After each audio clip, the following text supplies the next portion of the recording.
सार्थ श्री दासबोध सारसार विवेक निरूपण भीमदशक. ब्रह्मा म्हणजे निराकार गगना सारिखा विचार, विकार नाही निर्विकार तेची ब्रह्म. ब्रह्म म्हणजे निश्चळ अंतरात्मा तो, चंचळ द्रष्टा साक्षी केवळ बोलिजे तया. तो अंतरात्मा म्हणजे देव, तयाचा चंचळ स्वभाव, पाळीत आहे सकळ जीव अंतरी वसोली. त्या वेगळे जड पदार्थ तेणे विण देह व्यर्थ, तेणे जिकळे परमार्थ सकल काही. कर्म मार्ग उपासना मार्ग ज्ञान मार्ग सिद्धांत मार्ग, प्रवृत्ती मार्ग निवृत्ती मार्ग देवची चालवी. चंचळे वीण निश्चळ कळेना, चंचळ तरी स्थिरावेना, ऐसे हे विचार नाना बरे पहा. चंचळ निश्चळाची संधी तेथे भांबावते बुद्धी, कर्ममार्गाचे जे विधी ते मग ऐलीकडे. देव या सकळांचे मूळ, देवास मूळ ना डाळ, परब्रह्म ते निश्चळ निर्विकारी.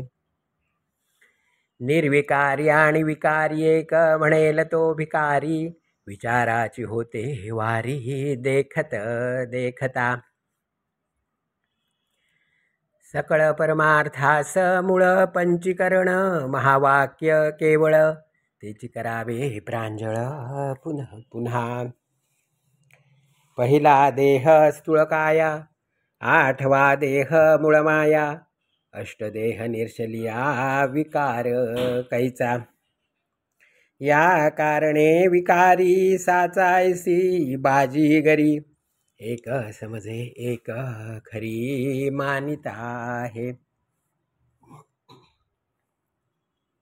उत्पत्ती स्थिती संहार या वेगळा निर्विकार, कळावयासाठी सारासार विचार केला.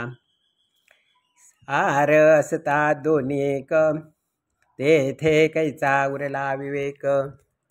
परीक्षा नेण तिरंक पापी करंटे, जो एकची विस्तारला तो अंतरात्मा बोलिला, नाना विकारी विकारला निर्विकारी नव्हे. ऐसे प्रगटचे आहे आपुल्या प्रत्यये पाहे, काय राहे काय न राहे हे तो कळेना. जे अखंड होत जाते, जे सदा सर्वदा संहारते, रोकडे प्रचितीस येते जनामध्ये. एक रडे एक चरफडी, एकाची धरी नरडी, एकमेका झोंबती बराडी, दुकळले जैसे. नाही न्यावे नाही नीती, ऐसे हे लोक वर्तती, आणि अवघेच सार म्हणती विवेकहीन. झोंडे सांडून सोने घ्यावे, माती सांडून अन्न खावे, आणि अवघेची सार म्हणावे बाष्कळपणे.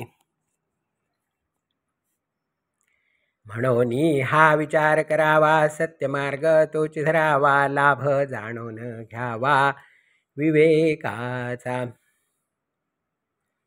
सारगार एकची सरी, तेथे परीक्षे सकैची उरी, या कारणे चतुरी परीक्षा करावी. जेथे परीक्षेचा भाव, तेथे दे धाव, सगट सारिखा स्वभाव लौंधपणाचा. घेवये तिथेची घ्यावे, घेव नये ते सोडावे, उंच नीच ओळखावे त्या नाव ज्ञान. संसार सांते साले, एक लाभे अबर झाले, एक ते करंटे ठकले मुदल गेले. जाणत्याने ऐसे न करावे, सारतेची शोधून घ्यावे, असारते जाणून त्यागावे वमक जैसे. ते वमक करी प्राशन तरी ते श्वानाचे लक्षण तेथे सुशिष्मंत ब्राह्मण काय करी. जे हिम जैसे संचित केले तयास तैसेच घडले. जे अभ्यासी पडो न जाणले ते तो सुटेना. एक दिव्याने भक्षिती एक विष्ठा सावडिती आपुल्या वडिलांचा घेती साभिमान. असो विवेके विण बोलणे ते तुकाशिण कोणे के श्रवण मनन केलेची करावे. इति श्रीदासबोधे गुरुशिष्य संवादे सार विवेक निरूपण नाम समास चौथा. श्रीराम श्रीराम श्रीराम श्रीराम श्रीराम श्रीराम.